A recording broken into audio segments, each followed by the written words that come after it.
जिसको टॉर्जन के ऊपर की बात हम लोग करेंगे। बड़ा अच्छा क्वेश्चन है, बड़ा अच्छा कंसेप्ट इससे क्लियर होता है। इस पे मैं थ्योरी के ऊपर नहीं जाऊंगा, कुछ इंपॉर्टेंट टर्मिनोलॉजी की बात मैं करता हूं कि मैं ये कुछ टर्मिनोलॉजी हमारी लिखी हुई है।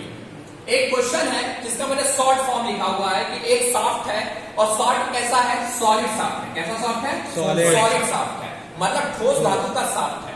और जो कितने से घूम रहा है, वो 300 आरपीएम से घूम रहा है।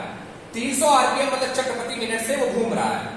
आप लोग डिप्लोमा और बीटेक वाले, डिप्लोमा वाले इसको चक्र प्रति मिनट कहते हैं और आरपीएम में रोटेट प्रति मिनट आता है। सो इसका जो शक्ति पारिषित करता है, जो पावर पारिषित करता है, वो 110 किलोवाट शक्ति पारित।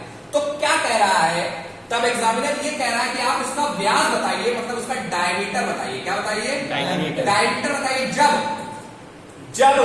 जब उसकी कर्तन जो प्रतिबल हो, जो उसका कर्तन प्रतिबल हो, इंग्लिश में इसको शियर स्ट्रेस कहते हैं, तब कितना हो?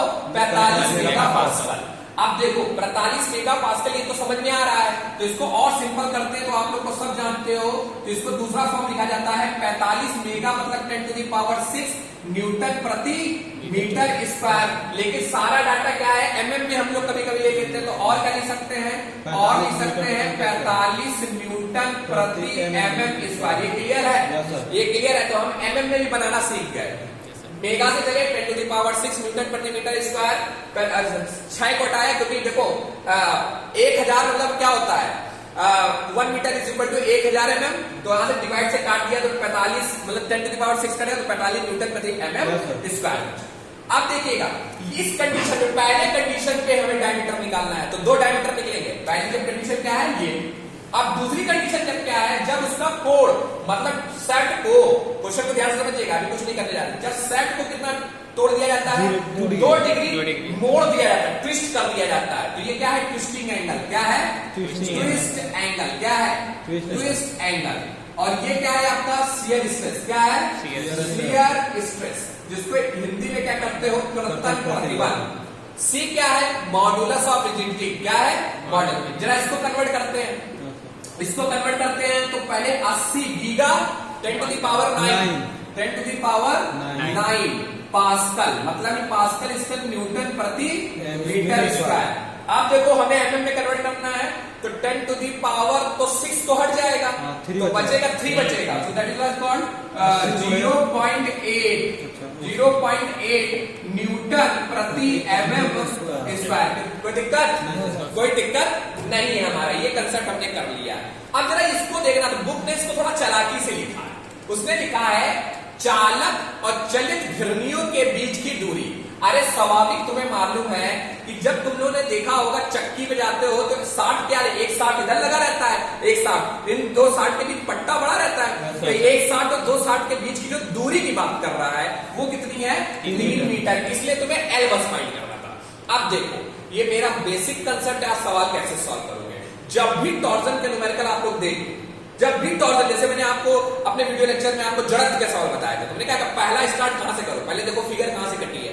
जब भी टॉर्जन का कोई भी न्यूमेरिकल आ जाए, आप सिर्फ एक रामबाण लिख लेंगे, टॉर्जन इक्वेशन। क्या लिखेंगे? Torsion equation. टॉर्जन इक्वेशन हमेशा बाबू याद रखना, आपको नंबर दिला के जाएगा, आपको कंसेप्ट दे के जाएगा। Torsion equation.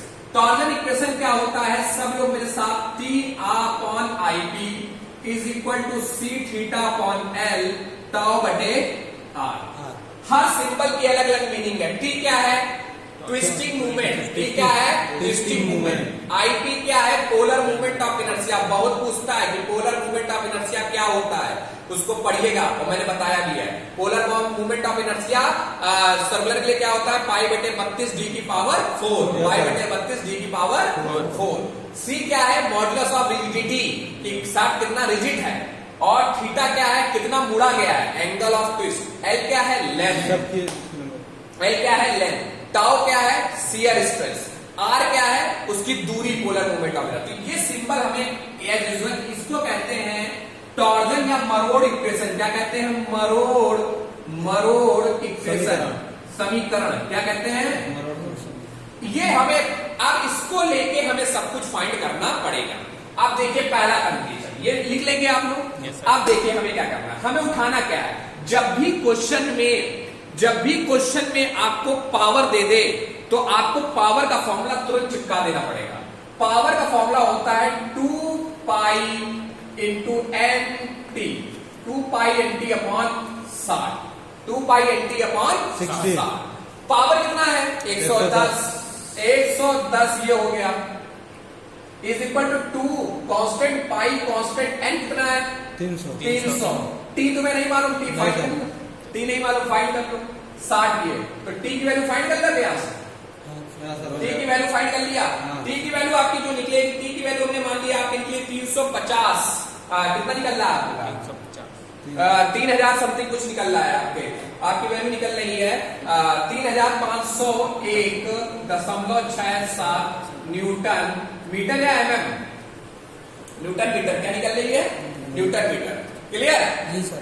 तो अब देखिएगा, ध्यान दीजिएगा, ये टी क्यों निकाला है, इधर देखो इधर देखो, और ये तो टी तुमने निकाला क्यों, पावर दी था, क्योंकि तुम्हें कर्तन पहला इससे डायमीटर निकाला। डायमीटर कैसे निकालोगे, तो पहला, क्योंकि पहली इक्वेशन में टी का कंसेप्ट है, तो आप पहला पक्ष, पहला वाला और इन दोनों को उठाओगे। समझ में आ रहा है अमर? पहला वाला क्या लिखोगे, T upon IP is equal to tau बटे आर। कोई दिक्कत, टी अपॉन आईपी टाउ बटे आर। अब देखिएगा हमें निकालना, अभी और सरलीकरण करते हैं। टी क्या हो गया, ये निकल के आ चुका है, आईपी का वैल्यू रखना, तो टी आईपी क्या है, पोलर मोमेंट ऑफ इनर्शिया, जिसकी वैल्यू क्या होती है पाई बटे 32 डी की पावर 4। पाई बटे 32 कांस्टेंट होता है, डी तुम्हें मालूम नहीं, यही पूछ रहा है। और टाउ क्या है, शियर स्ट्रेस, जिसकी वैल्यू कितनी दी हुई है 45 इंटू 10 टू द पावर 6 रखेंगे या 45 रख दे, 45 इंटू 10 टू द पावर 6 रखेंगे, क्या क्या क्या रख दिया जाएगा, एमएम में निकाल देते हैं, तो 45। और ये क्या हो जाएगा, आर, आर बताया था डिस्टेंस न्यूट्रल एक्सेस से, इसकी वैल्यू क्या होती है d/2, कितनी होती है d/2। और टी की वैल्यू कितनी रख दी जाए, टी की वैल्यू कितनी तुमने निकाली है, तो इसको जब करोगे तो क्या निकलेगा एमएम में, सो ये निकलेगा 350 into 6 7 into 10 to the power 3 mm. Clear नहीं है? सही है, क्योंकि अरे न्यूटन एमएम में करोगे 1000 से। तो अब देखिएगा, ये उठा के रखते हैं 1 6 7 इंटू 10 टू द पावर 3, ये तो टी की वैल्यू हो गई। पाई बटे 32 ऊपर चला गया, पाई रहा, एक डी से एक डी उड़ जाएगा, तो क्या बचेगा डी की पावर क्यूब, और ये 2 ऊपर चला गया तो कितना हो जाएगा 90। कितना बिल्कुल सहमत है मेरी बात, सही है नहीं सही है? ये डी यहाँ जाएगा या यहाँ जाएगा, नहीं जाएगा, ऊपर ही जाएगा। आप जब डी इधर भेज देते हैं तो D cube is equal to क्या हो जाएगा 90 into pi, sorry 32 into 35.0167 into 10 to the power 3 upon pi into 9। Clear clear? इसको सॉल्व करोगे तो डी की वैल्यू निकल आएगी। जब इसको सॉल्व करोगे तो डी की वैल्यू आएगी 73.47 mm। कोई दिक्कत नहीं। आप जरा मेरे बच्चों याद रखना, ये कब कंडीशन है, जब शियर स्ट्रेस कितना है 45, तब एक डायमीटर की वैल्यू कितनी आ रही है। आप दूसरा कंसेप्ट करिए, जब एंगल, तो कौन कौन सा पद यूज करेंगे, पहला वाला पद और दूसरा वाला पद, तो उन पे रिलेशन निकालते हैं। समझ में आ रहा है सागर? तो पहला वाला पद देखो, पहला वाला टी अपॉन आईपी और सी थीटा बटे एल, क्योंकि दूसरे वाले पद में सी की भी वैल्यू दी हुई है, थीटा भी दिया हुआ है, एल भी दिया, तो पहले वाले पद में टाउ दिया था इसलिए पहला और तीसरा उठाया, और ये सो टी की वैल्यू, अब देखो यहां से सरलीकरण करते हैं, टी आईपी वैल्यू कितनी है पाई बटे 32 डी की पावर 4, सी की वैल्यू कितनी हो जाएगी 0.8, थीटा कितना हो जाएगा। जब गलती कर दोगे, थीटा 2 डिग्री रखना किसमें है, रेडियन में। हमेशा टॉर्जन के न्यूमेरिकल में बिल्कुल अपने दिमाग में रख लेना, थीटा जब भी तुम्हें डिग्री दिखे तुरंत रेडियन। कैसे कन्वर्ट करोगे, तो पाई बटे 180 से क्या करोगे, डिवाइड कर दोगे, तो डिवाइड कर दोगे तो वैल्यू कन्वर्ट हो जाएगी।